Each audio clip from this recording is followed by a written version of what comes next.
This talk is supported by Small PDF, the successful Swiss scale-up making PDF easy for over 1 billion people around the world since 2013. You may remember them from a previous podcast we hosted with their CEO, Dennis Just. Their mission is to make PDFs and life easy for people across the world, a mission made possible with their 90-plus amazing employees across Zurich, Belgrade, and Barcelona. If you want to join this fast-growing Swiss scale-up, visit smallpdf.com/Swisspreneur and apply. Show me a CEO today that gets done what they need to do without happy developers. Like, you just can't find that, right? No chance.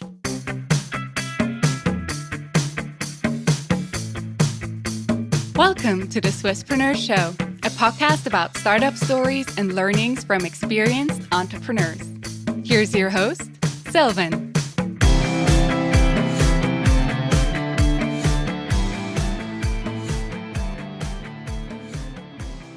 Chris, a warm welcome to the Swisspreneur Show. It's a pleasure to have you here today. Thank you so much for having me. You're the co-founder and CSO/CCO at Netlify, a platform for building highly performant and dynamic websites, e-commerce stores, and apps. Before we talk about that impressive story and how you actually built a unicorn company, I want to focus on your personal background. You studied film and media science at the University of Copenhagen. That's not the most usual background for an entrepreneur, right? So why did you choose to study it, and how did it prepare you for the career you ended up having? Yeah, good question. It's not a very straight line. I did study film and media science. Before that, I had worked a little bit, after high school, just setting up office networks, building people's computers. And then I sort of fell into film editing, and I was doing that always in advertising world. And I wanted to study again, and I studied film and media science. And I think my overlay that has followed me through my career has always been storytelling, right? And so I think that has many aspects to it, but this idea of creating a narrative around what you do, and it also helps sort of figuring out what's the category, what's the market play, and how do you position the features and benefits and virtues of using a product and so on, right? So yeah, I studied film and media science. Yeah, still a big film buff, but of course I went a little different way after that. I love this red line of telling the story, because that's so crucial, whether you're fundraising, whether you're doing sales or hiring the right employees. Was that then a conscious decision from your side where you said, hey, I don't want to tell stories in film or media, I actually want to tell stories in business? When was that moment when you said, this is my way forward? How did that happen? Well, it was gradual, right? So my film work was always around advertisement and so on, right? And then I went to... while I was studying, I started a hybrid production company, which was when Flash and video was a thing. So basically, Flash started, was a graphic standard, an animation standard for the web, right? And it supported semi-transparent alpha channels. So you can actually, create these video elements embedded into websites. And it wasn't happening in Denmark. I should say I'm originally, today I live in Silicon Valley in San Francisco, but originally from Copenhagen, Denmark. And it was happening elsewhere, but not in Denmark. And I had a friend who came from the Flash animation, and I came somewhat more from film, right? And we decided to, let's do an agency that does that. And we were lucky because the whole category exploded, and we were the only game in town. So we did a lot of bells and whistles, and ended up with a large number of the largest agencies and companies as clients. So it was a web agency, but that very much focused on film productions used for the web. Got it. Yeah. But interactive video storytelling, I would say, right? And then after a number of years, I felt like I wanted to do something that didn't just try to go for winning awards, right? But really had an impact. I wanted to get into the process of what should we be doing in order to push a message across, or whatever it might be, a little earlier. And so I sold it to a full service agency.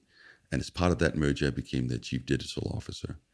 And that's when sort of it had film became a little less present. Of course, Flash took a bit of a nosedive, right? And let's be honest, right? It's a bit of a performance issue and security issues with it and so on, right? But at that point, I had sort of exited, right? And then I started doing a lot more sales and overseeing all kinds of digital productions, right? Did a little bit of film, but very quickly it just became digital only. And then I did that for a number of years until my very good friend from high school, who's now my co-founder, sort of reached out, and he was in Silicon Valley in San Francisco already with another startup. Mm-hmm. And he was building this proprietary CMS, like a fully hosted alternative to something like WordPress, and saw that, hey, the premise for creating doing business online was changing, right? At least what I thought was the premise, which was that you sort of have to, of course, you have a server, right? And of course, the security concerns and so on are a shame, but they are what they are, right? And then he was saying, hey, there's a lot of change, and I actually think that we can, build with an entirely different architecture, where you decouple the web experience from all the business logic. It's essentially decoupling building from hosting, decoupling front end from back end.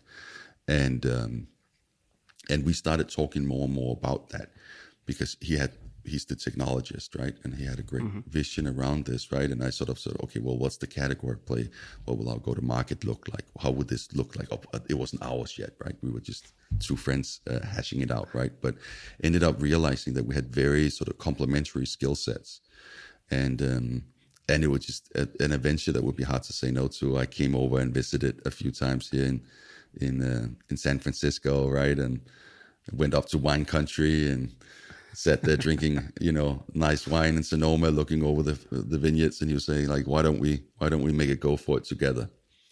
Sounds like an easy sell. Yeah, exactly, right. And so I did a bunch of due diligence in my end, because I was the taker of this, right? I mean, we were creating a ton of web properties and apps and all kinds of things, right? And so I had the opportunity of sort of really feeling out product fit and category fit and what was missing and so on. And we sort of isolated that there was a better way to build for the web, which was this decoupling, which led to much faster sites, which was necessary, much more secure sites, much more scalable properties, right? And but also much more compatible with modern workflows that were already happening, like the use of Git. Like anyone working on the web will be using Git for version control, right? And we sort of felt like, hey, if we wrap around this, what was needed was viable workflows. Once you no longer had big fat monolithic servers running, you needed to have a better way of combining all those different parts. And that's sort of right. what Netlify was born out of saying, hey, we need to create the developer experience around this new architecture. Mm-hmm. I wonder, you just mentioned you were two friends from high school, basically, right? So you had this idea, this vision also about how the development, how the architecture should look like. How do you validate this to then also, take the leap of faith and say, hey, I'm going to dedicate my time and actually build this thing? What gave you the confidence to do so? Good question, right? So Matt had already built out an MVP, which was a small drag and drop service where you can take your website folder, drag it into the browser, and it essentially just populate it on a CDN. And we could see that the traction was coming from the right kind of people. So you also have to understand that if your end goal is to build something that will saturate all the enterprises in the world and so on, right? And you have to understand where it starts, right? And in our case, we're building and supporting a new standard, right? A new architecture. And so for us, the right kinds of developers, doesn't matter if it's just for their own personal projects, right? But it's the right kind of developers that see value in building this way, right? And we saw traction coming from the right people. And then the other part of it was that I could dog food this, right? So back in Denmark, I could actually start using some of these sites with clients, right? And get their feedback and the what they loved was just how easy it was. you're kidding me. I just dragged a folder and that's it. Like, is it live? Like, what about all the provisionings? What about, building it out? What about the web server? And it's like, well, not, this is pre-rendered, right? It's just, we're done. And then we looked at a lot of other trends, right? And some of those things you can sort of calculate a little bit, like the use of Git, right? Now, well, that is version control, right? And it brought, social coding, it's a new nomenclature, and you were doing things. But if you dive a little deeper, what it really is consistent layers of data. And the legacy web was sort of running on the fly. They weren't very compatible by default. And so it was fairly easy in that way to sort of envision that, hey, if you don't ask people to do anything differently, but instead of having to, after someone download the code and build it out and upload it and make sure that it's the right version of Apache on your staging environment and so on, if you can just have them push and then nothing else, and then they get a finished URL on the other side, that's really powerful, right? And so yeah, some of it was just figuring, taking a chance, right? Saying, hey, that just sounds like such an obvious win for everyone involved that it has to be the right thing. And some of it was building it first and then trying it. And some of it was actually taking that early product and trying to get some real life application out of it. So you also tested that with your agency clients in Denmark, you just mentioned before. When did you then make the decision to say, hey, I'm actually going to leave my agency and focus full-time on Netlify?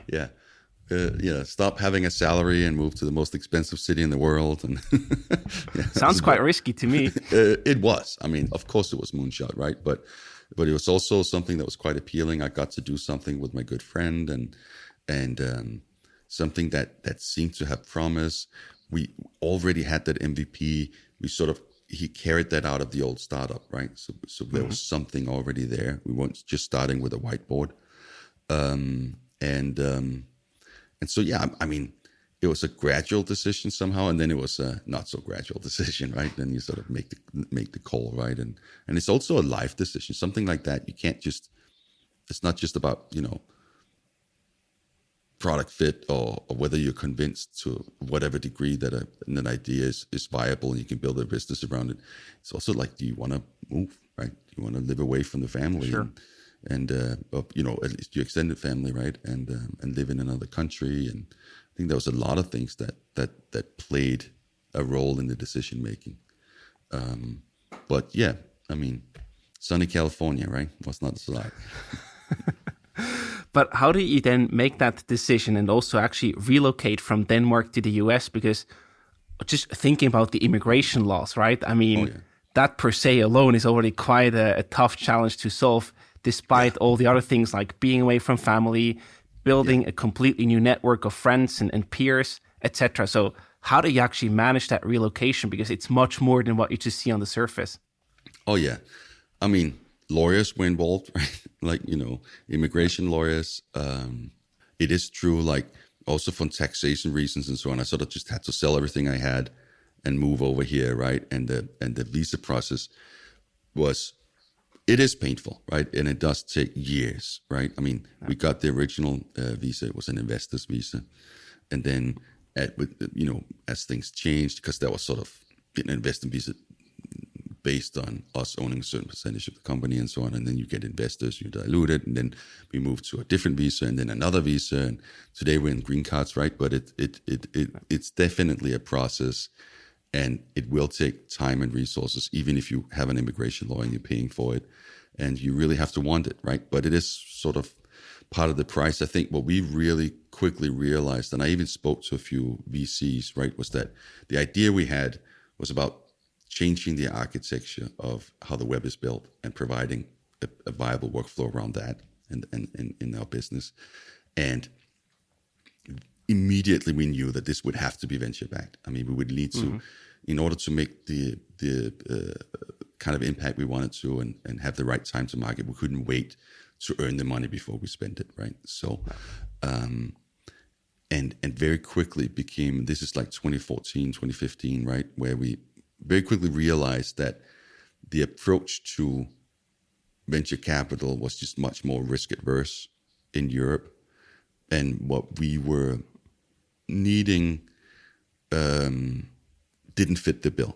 I also think that Silicon Valley was even more of a hub and the density of talent and capital is still considerable, right, over here. But there it was really sort of a question of it would be very hard to pull this off, this type of company, under these types of circumstances in Denmark, right? And so there was, and lastly, my co-founder was already here and sort of dead set on staying here, right? And so I think, yeah, there was a number of reasons why we took the final jump and went for it, right? And yeah.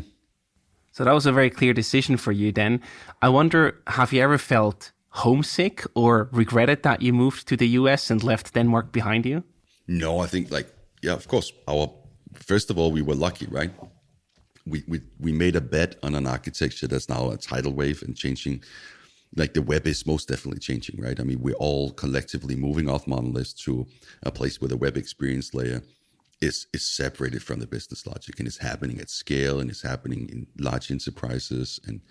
And I mean, at Netlify today, we have more than 2.5 million developers and businesses on the platform, right? So of course, like, you know, that big gamble to some extent paid off. I mean, we're still running, right? You know, and who can predict the future, right? So, right. So, but that obviously that helps, right? And it also helps that I can now have a salary, you know, because there was a bit of a time limit on that, right? But yeah, sure. I mean, of course, I miss family and friends, right? I'm lucky to also make new ones here, right? As you do in life, but yeah, I mean, go back to visit. Now we're internationalizing more and more, right? So we travel more and more. Also after COVID, now, you know, spending more time in Europe and so on, right? And so, but yeah, I think it's one of those things that it's hard to look to others for answers, right? Because you need to figure this out yourself. This is much more of a personal thing. Like it's an emotional thing, right? Of like, do you want to do that? I mean, I moved over here without small kids, where it really is important to have family around, I think, to an even larger extent. But still, our daughter was 7 when we moved. Mm-hmm. So, you know, there were definitely times, especially early on, where we were like, it would have been nice to have family around, right? Yeah, I can imagine, because we have such a high quality of life in Europe, right? So it's sort of, you leave your comfort zone to a certain degree to sail the untapped or uncertain waters of entrepreneurship in the US. Yeah, I think you leave your comfort zone when you become an entrepreneur rather than you know, just having a job, I think, right? And then when you make a move like this, even more so. But that's also, I believe that for me, that's a good thing, right? I like that, right? I think that's how I learn the most and have the most fun. Absolutely. You also mentioned the 2.5 million users and companies that you have on your platform. Mm-hmm. Who are your customers, actually? I saw you serve different segments according to your pricing plan, but is there any such thing as the typical Netlify customer out there? Yeah, I mean, this is also why it's so interesting, right? It's because in the legacy world, you were building monoliths, right? And so everything was more locked in to a certain use case, right? Hey, I make a CMS and I need fine-grained access control. I have a lot of enterprise stakeholders. Great. I'm going to end up catering large organizations, typically marketing organizations, that have these needs. That's fine. That's a great business. But because the web experience layer is decoupled, Netlify has such a wide range of applications. So we have clients that, you know, they might have, let's say they had fitness exercise equipment, right? And that has screens on them that can show video and everything else, right? Mm-hmm. Then they have a .com, tons of enterprise stakeholders, integrates into Salesforce and a bunch of other things, right? You have the more one-off marketing sites, you have your developer documentation. And in the old world, by default, because the needs were so different, the business logic or the APIs or whatever it is you needed on the back end would be so different. They're very isolated, right? I mean, especially like, hey, take an app on a bike or fitness equipment, right? And take a .com, right? With an e-commerce, and usually that would be a DXP, you know, could be Sitecore AEM or something like that, right? And you can't think of anything that's more different. But the reality is that the web experience can be much more the same. You can reuse components and so on, right? And so we're seeing clients that have both on Netlify, right? And so that's really interesting, right? Because one is a web app, right? And of course, like there's a bunch of things behind it that's very different, but that's not the part we're running, right? We're running the web experience, and so that also goes for the customer segments. I would say what they have in common, if we're talking enterprises, is that they're more tech forward. There's a certain maturity.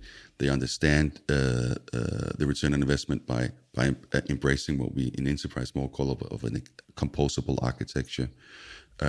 They start realizing that they need an orchestration layer. They need sort of a conduit of tying everything together, and then they come and they build with Netlify. But it's not like, it's especially healthcare or finance or startups or something like that, right? We have all of them at scale, right? I think if you go to the largest incubators and you look at their portfolio of startups, right? Hundreds of those, hundreds are on using Netlify, right? But also you go to the Fortune 500 and you're going to see a very significant presence of that as well. And I like that. I like it's fun and it's interesting to get to work so horizontally rather than just with a certain vertical, right? That is because what we are representing is a developer workflow, a web workflow for how you build for anything you serve over HTTP. And that traverses your different kinds of properties. And that's also why it's so valuable to these organizations, right? Instead of having these silos, now you have a common workflow for all kinds of different projects that were completely isolated before. That also means that the developers that were, sort of attached to your AEM solution over here, well, no, they're working on a web layer now.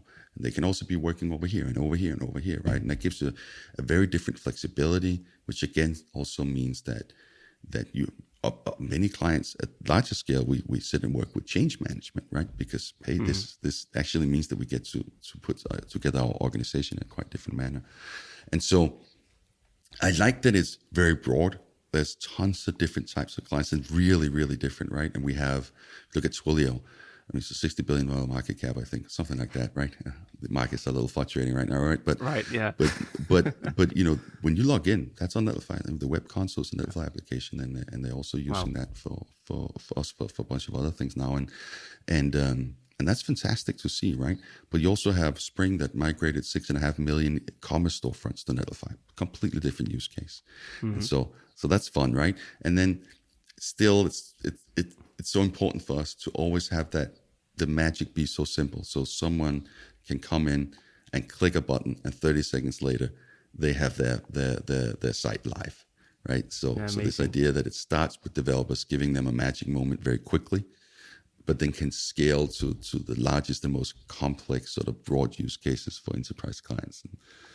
And it's fun. Having this broad application setup basically that you can cover there, can that also make it difficult for you to actually market your solution to then also sell it to the right people? Because it's so broad. You don't have, a very specific focus where you say, this is the use case, this is the ideal target customer, etc. Because you can go so broad. Is that also a challenge when it comes to revenue or customer growth? I mean, it is a challenge, right? It's an inherent challenge. Also because when you work like this and these silos are sort of, stop being so, what happens is that budgets sort of that clearly belong to this part of the company before. Now it's more sort of have more than one owner, right? Because there's more than one beneficiary of what you're selling. And so you have to go through the mapping of what are the customer journeys, who's doing what's our initial ICP, right?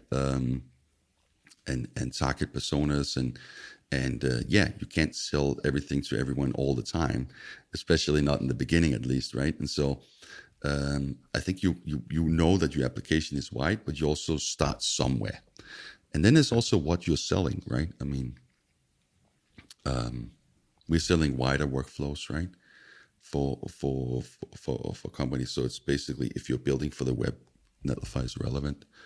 And so I guess we could have started by saying, okay, let's take finance or let's take, some sort of category and then just saturate that completely. But we are not an enterprise company that just goes and exclusively focus on this. What happens is we get more than 100,000 new users every month, right? And so that's a big freemium top of funnel. And then, they convert with time to self-service, and then they convert into enterprise, right? So our clients are very much self-selecting to a great extent. And so that also means that talking about a specific vertical becomes a little less, a little more pointless, right? Because Right.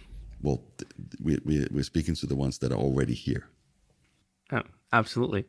And I also wonder in that regard, how do you then filter between them where you want to put effort into it, where you want to, put them in touch with your sales force, for example, and where you keep them self-serviced or in the free trial or freemium model? Yeah, I think it's part art, part science, right? I mean, how do you qualify your leads?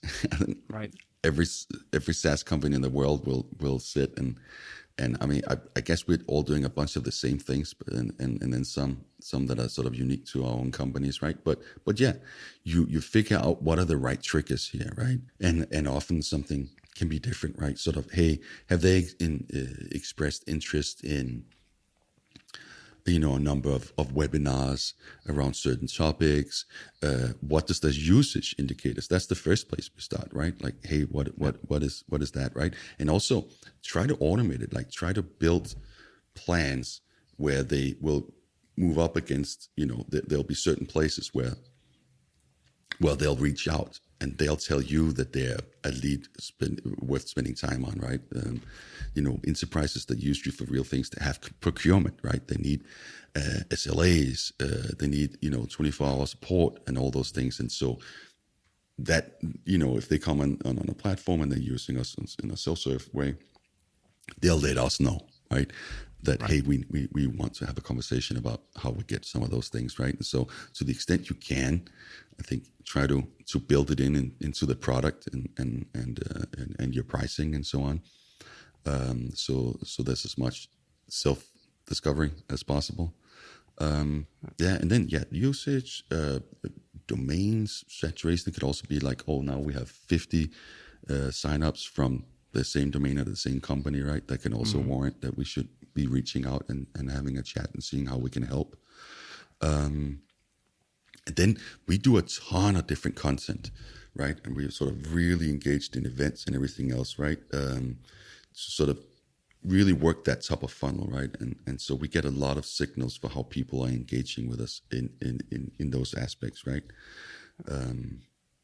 That also helps inform us of who's meaningful that we reach out to, right? And then I know it's a cliche, but instead of always be selling, then have the approach of always be helping, right? I mean, if we come out and we reach out to someone and we also, we very much, because we have this first mover's advantage and we've been doing it for so long and so on, right? We very much seen as sort of the solutions architects behind this migration to a composable architecture, right? Not that we're the only ones, right? But we spend a bunch of time helping like companies and developers and groups to talk about how they should be thinking about things and to helping out with technical things, right? And I think that qualifies the relationship. So once they need to go bigger, then we're a trustworthy partner and someone that's worth for them to invest their time and resources in as well.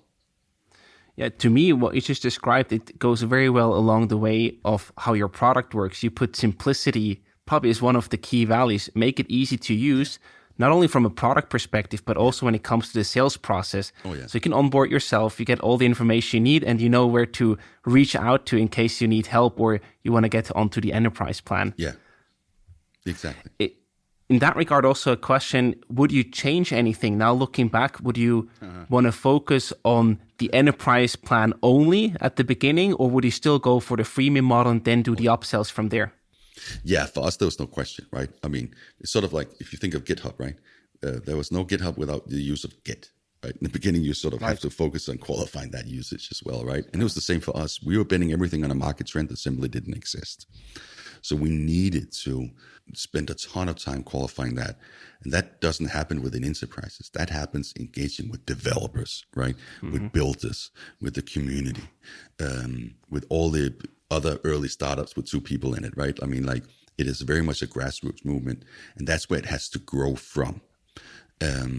And so I don't think that we would have a choice. Absolutely, we would do that again. And we're still doing it, right? Even though there's a lot of revenue coming from enterprise. And by the way, self-service is doing very well as well. But that type of funnel, like the ecosystem growth, right, is still the most important thing we can do, right? Yeah. And I also think it is a reflection of that we are collectively, or large enterprises, are buying in a different way. Gone are the Oracle days where you can just sell software over developers, right? It's not a top-down motion, or it's a bottom-up motion, right? Developers have incredible buying power, and they're at very least big influencers, right? And I think, our CRO said it once said that show me a CEO today that gets done what they need to do without happy developers. Like, you just can't find that, right? No chance. No chance, right? And it's sort of also a reflection of, if we go a little more holistically, what I'm really seeing is that most business problems today, and I'm speaking really broadly, have digital solutions, right? And so when I speak to business owners, leaders, marketing leaders, and so on, what I see is that the biggest overall challenge, of course, there's a lot of different ones, right? But the ones that sort of come up the most is we need to reduce our time to market. And investing in developer tooling services as workflow is actually emerging as the number one primary way of reducing that time to market, right? So where before it became like, whatever it works, they can choose whatever. We don't invest in developer productivity. That's not a thing. We buy software. That's it, right? Right. It's now becoming sort of, not only should we consider it, but if we don't, we lose, right? So I think, like, there's just, in many ways, a big change, a big shift, right? And so the whole bottom up versus top down in itself is changing. But yeah, the original answer to it remains the same. Like, we would absolutely do it again, also because our business models have been very dependent on growing the category, and that only happens by focusing on that type of funnel and having a very generous, large free tier. And talking about the business model, I also wonder, how do you come up with your pricing? Is there any science behind it, or was it also a lot of testing out, trial and error to get to the stage where you are today? No, we figured it out up front and never changed it since. It was perfect. Yeah, might have tweaked that once or twice or 1,000 times. Pricing is hard, man. It is. It's difficult. I think the first thing you have to realize when you do pricing and packaging is that it's always a compromise, right? And just think of it this way: you'll never get it right. So just keep trying and keep fine tuning, because otherwise it's just going to be sort of it's going to feel futile, right?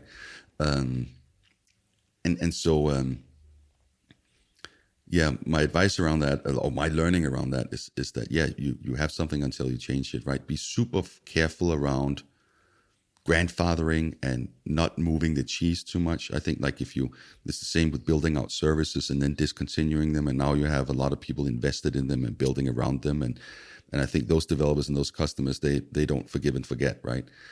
So I think you have to be very mindful of that. But I think pricing and packaging outside of that, keep experimenting, right? I mean, we just did a big exercise ourselves with a consultancy that only does these kinds of things. I think we're just wrapping up right now, if we haven't already. And so, just to illustrate, this is year 7, right? It's a continuous learning process, and it'll continue to be so. Also, just because what we offered on day 1 is so markedly different than what we offer today, right? Today we have Netlify Graph, which is like a single endpoint for all your different APIs. We have super advanced edge functions where you can even build like applications on the edge now, right? We have, of course, serverless. We have, just such a broad portfolio, not portfolio products, but such a broad platform, right?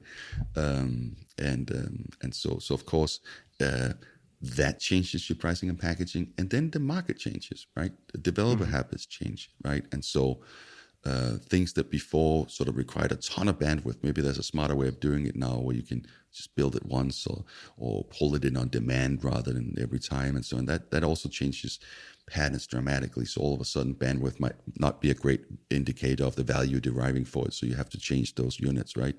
And how you're charging for it in order to give sort of a fair exchange of value with the user, right? And so yeah. That was a long answer, but no, it's great. So basically, for sales, right? For sales, when you say always be closing, for pricing, you say always be testing, I guess.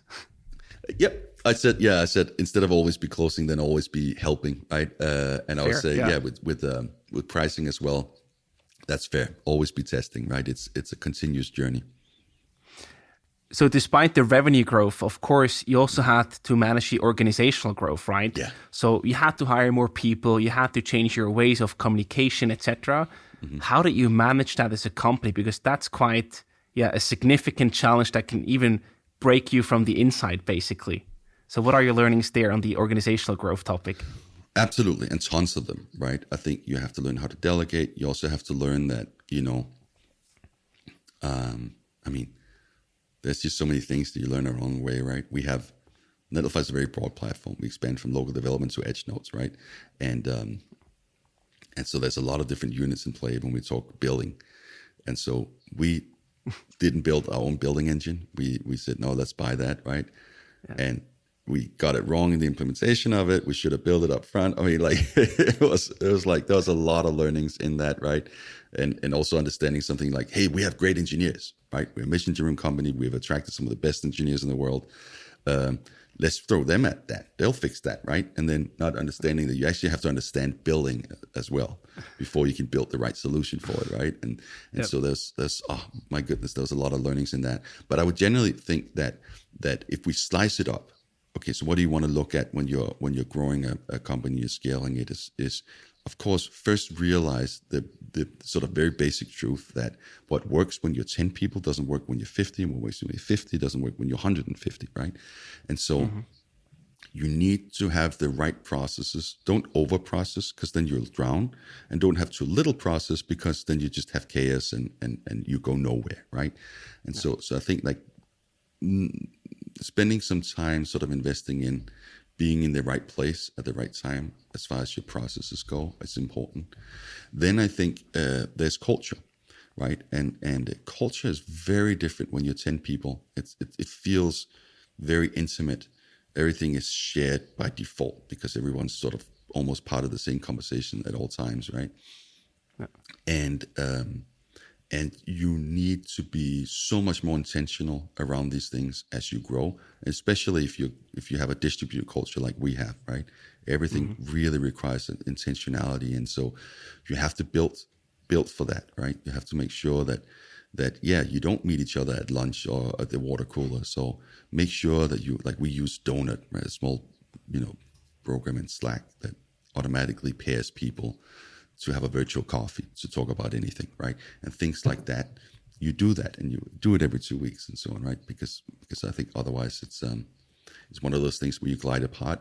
I think something like having distinct values and talk about how you're living them and so on also becomes really important, because otherwise, what are we, right? What is the Netlify way of doing things? Again, if you're hiring 10 new people every week, and you're all scattered all over the world, and it's just like, hey, try to be nice, then you just end up not having a distinct culture, and you have 10,000 ways of doing things, right? And it ends up with environments that don't feel very supportive, often not a very conclusive, very confusing, right? And not very productive. Right. And so I think like there's a lot of things when we talk about scaling that's important. And then there's the founders aspect, which is also, in the beginning, you do everything. I took out the trash. I, ran our GTM, everything else, right? And at scale, you have to you come to a point, I did as well, right? Sort of saying, hey, am I really spending time where I'm the largest value add, right? And then you start sort of saying, okay, well, there are things that you've done traditionally, but try to get someone else to do that for them, right? And you have to entrust them with and delegate real responsibility, because if you're just trying to do everything by proxy, that's micromanagement, and you're not going to get the best people to work with you, because they won't they won't tolerate that in the long end, right? It's just going to feel like I'm just an extension of someone's arm, right? That's not very satisfactory. And so yeah, delegation is a real thing. Fantastic points that you mentioned there. I think that's like a perfect summary of the growth challenges from an organizational standpoint. Another challenge when you grow is, of course, the fundraising part. Oh, yeah. I wonder, you raised a total of $212 million so far from very, well-known VCs and angels from A16Z and angels like the GitHub, Slack, or Figma founders. When you came to the US in the first place without having a big network, how did you get in touch with these people? How do you convince them to invest in Netlify? Yeah, I mean, so fundraising is also part art, part science, right? And I think first you have to identify the comfort zones, right? You have to understand what they're looking for. What are they consciously looking for? What is their unconscious sort of comfort zone? What can you sort of mimic and try to fit into? And understand sort of the challenges of saying, well, most of the funded Series seed startups that don't make it to Series A, the number one reason, at least it was, I'm sure it's the same still, for that happening is founder disputes, right? So they want to see founders where there's a good symbiotic relationship and they feel like they know each other well enough, they have defined responsibility, whatever it might be they're looking for, right? Yeah. I guess in your case, that really helped, like that you already knew each other for years and you had the complementary skill sets. Exactly, right? But we were also very conscious of who says what, right? It felt very organic on purpose because we trained it, but we were sort of very who says what in the pitch, right? Both playing to our individual skills, but also just conveying a picture of what we wanted to, right? I think that's one part of it. Another part of it is and we can go into, I talk a lot about this and I advise a bunch of startups and so on, right? And so this could be a several episode podcast in itself, Absolutely. Right? But just in highlights, of course, you need to control your narrative. Like very early on, like remember that a lot of VCs are bankers at heart, right? And so like comfort zone for them can very easily be unit economics. So if you have a little bit of revenue, right, then you often end up that the whole pitch is about that. And what they're buying into is not a successful company. They're buying into the possibility that you might be a unicorn. Like I think that's the traditional Silicon Valley approach, right? They're not risk adverse, right? We call it spray spray mentality. So they'll put in money in a ton of different companies, and then hopefully one of them becomes an Airbnb, and then it makes up for all the other losses, right? And so you have to sort of be able to create the possibility of making this into $1 billion company. And I think like a lot of founders get confused that they think that they have to make it probable, and that just becomes super naive. But they have to make it possible, right? But if you look at early revenue economics and you sort of try to multiply that up to warrant $1 billion valuation, that never works, right? You're way too early. So don't let the conversation go there, right? That's not what they should be investing in. They should be investing in the company and the vision and the possibility of ending up a place where you can get a monetization that would lead to that valuation, right? Yeah. But not because they subtracted from or they extrapolated from the existing units, right? Of economics. So I think like that's the thing, like controlling your narrative and sort of start with the market trend and then what's that missing and how do you fit in and what are your unique insights and so on. So there's a bunch of practicing in that and getting advisor feedback and all those things, right?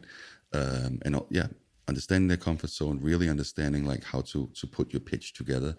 And I think the last thing is just the practical way of going around it. So what Matt and I did was sort of very early on, in order to even identify what is this, what is the category, right? Those boundaries were loose, right? They were not set. There was no category, right? So we could have made it much more around just the deployment workflow or much more around this broader. We ended up sort of saying, well, everything that goes into supporting this new architecture, where the defining part of it is that we're moving off monoliths to a decoupled architecture, right? Like that was the thing, right? And we drew a circle around that. And from that, we sort of identified who are the most influential people in this space that it's our space. I mean, we just created it, right?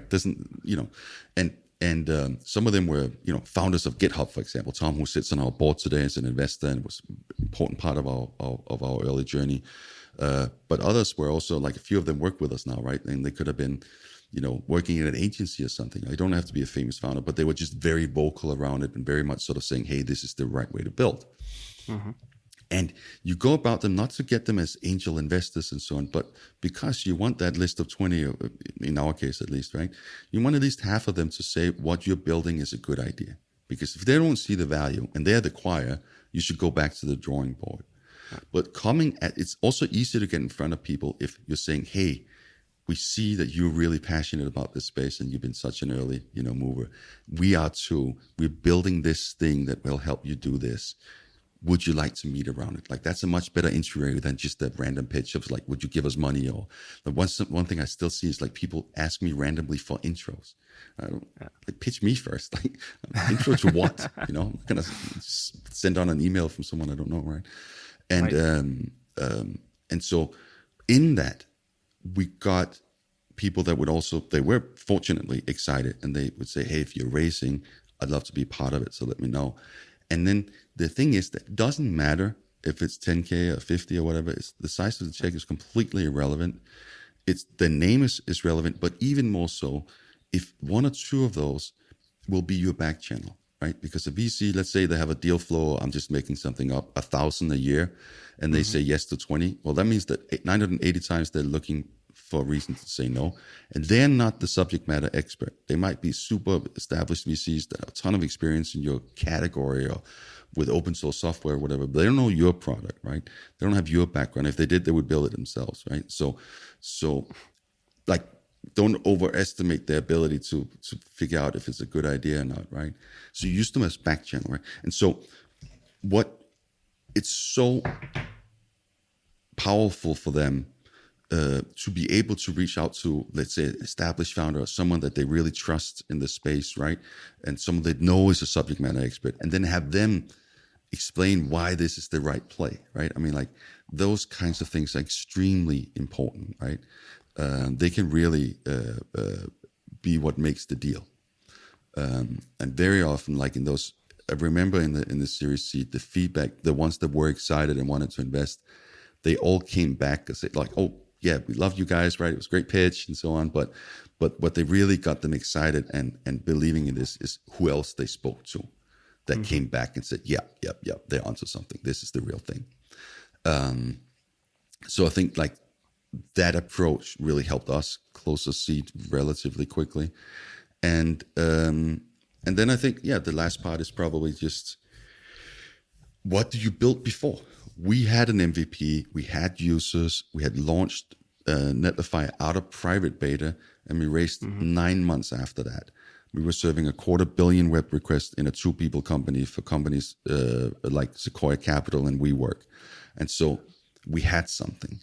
And then a defining moment for us was that Smashing Magazine, which was a big sort of a publication for our target audience of designers and front-end devs and so on. I think they published like 200 articles a year. And as far as I remember, we had sort of the most traction that year at all for an article we talked about, which is site generators the next big thing? Site generators being an important part of this early category. And I think that convinced everyone, was saying, holy smoke, right? We didn't even know if we should publish this, if anyone wanted to read it. And all of a sudden, it sort of took off like wildfire, right? And that sort of, I think, was a moment where a lot of investors sort of opened their eyes for, oh, this might be a thing we should be investing in. Well, Chris, there's so much value in what you just shared with us. Thank you so much. It's really mind-blowing. I think it's going to help a lot of entrepreneurs out there trying to get to their first fundraising round. Wonderful. Now, if you look a bit in the future, you also started investing yourself as an angel investor. Yes. So what have you planned for you personally, but also for Netlify over the next few years? What are your plans and goals? Yes. So I started investing because we're dependent. Netlify's business model is that we're the workflow layer. We don't on purpose build out a database of frameworks or build tools and so on, because we want to tie everything together. We don't want to sit on a single vertical, as we talked about earlier. But that also makes us deeply dependent on a healthy, maturing ecosystem, right? I mean, no one can use Netlify without using something else, right? You plug in your CMS or your commerce solutions or your build tools, your frameworks, and so on. And so we were very dependent on having that mature. And today we've really seen it, where there was maybe one headless CMS, back when we started. Now there's hundreds and hundreds, right? and so the ecosystem has really grown, but it was important for us to stay close to that, right, and help push it forward. And so I think my first angel investment was already in 2017, very small checks, right? But it's just this idea of staying close and pushing the ecosystem forward. And so that's the vast majority of my angel investments today are in the ecosystem, right? We're all on this joint mission, right? This architecture ensures a better web. I love that. I mean, it's just a logical next step for you, right? In that regard. Exactly, right? Smaller checks. And again, you're also looking at why are you doing it? I'm not doing this to diversify my income. I'm doing this because it's the right play for me and for Netlify. Yeah. And so Matt and I were doing that together, and we're still doing that. And then we next stepped it last year by creating a fund where we have a plan of investing $10 million. And we're doing it where we invest $100,000 into a company, and it's a Jamstack company, right? Part of this new category. And we don't price around, we don't lead it, we're not there to diversify Netlify's income. So we just come in as an angel with essentially, right, with $100,000 check, and then we give a program for free. So it's like Y Combinator, if you know that, right? Like an accelerator. But of course, we're not a full-blown accelerator. This is all they do. We are building Netlify as the number one thing, but still it has three pillars. And then they take 7% or whatever it is in common shares, right? And we don't take anything at all, right? Which is the difference. It's completely free.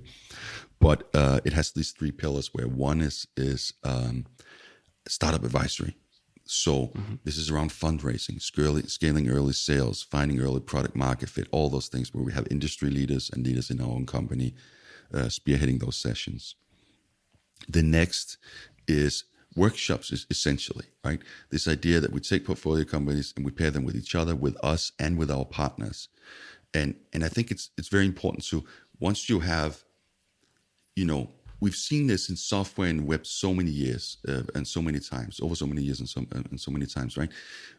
It goes from centralized to decentralized and back to centralized, right? And you go decentralized because I was locked in, it was bloated, it was expensive, I can't move fast enough, right? Everything's slowing to a halt and so on.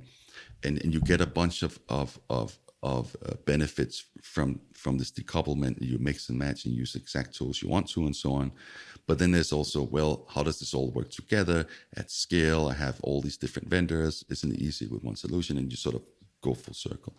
And so what I think is that as the ecosystem, part of members of the ecosystem, that goes for both Netlify, where we are in our maturity, right, but also these newer startups, is that we are all selling part of a solution, but at scale, organizations will buy a full solution, right? So it's not enough that we have good developer experience, and so do they, and so do another partner, right?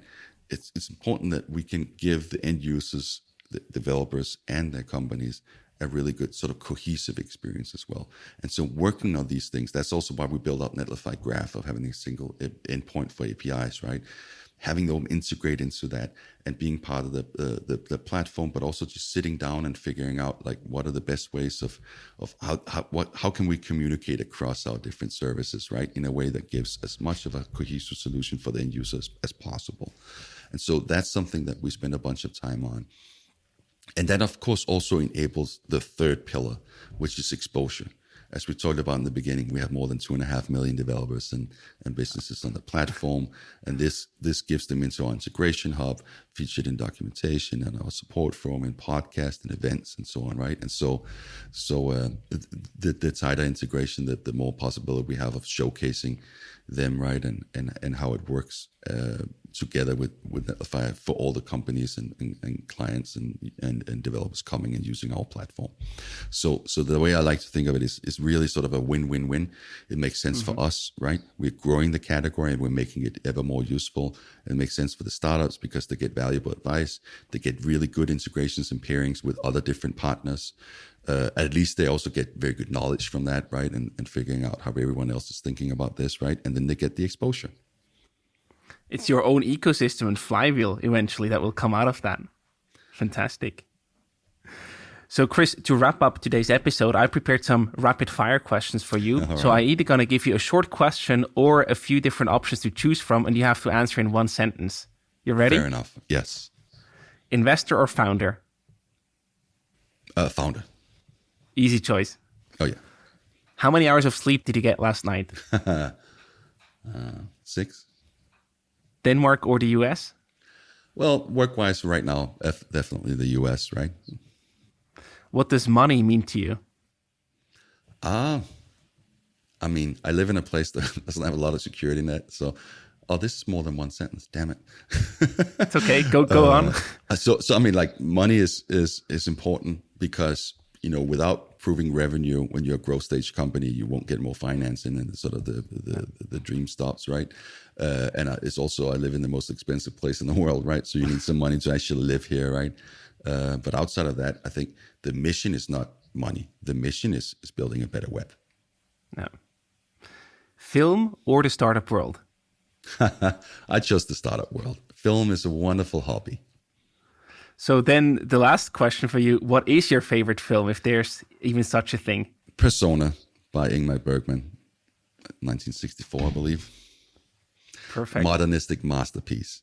You can screen grab you can pause anywhere in that film and print a poster, and it's gonna be magic.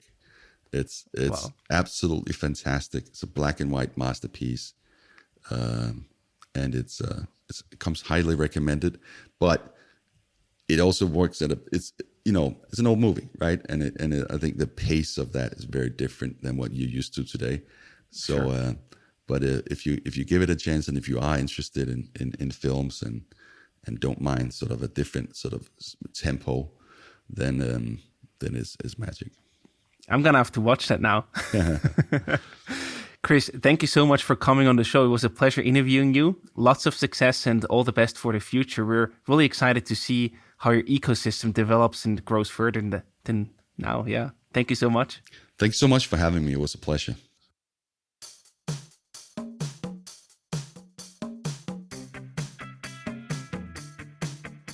We hope you enjoyed today's episode. If you did, you can support us by rating our show on Apple Podcasts. This way, we can reach an ever-growing number of aspiring entrepreneurs.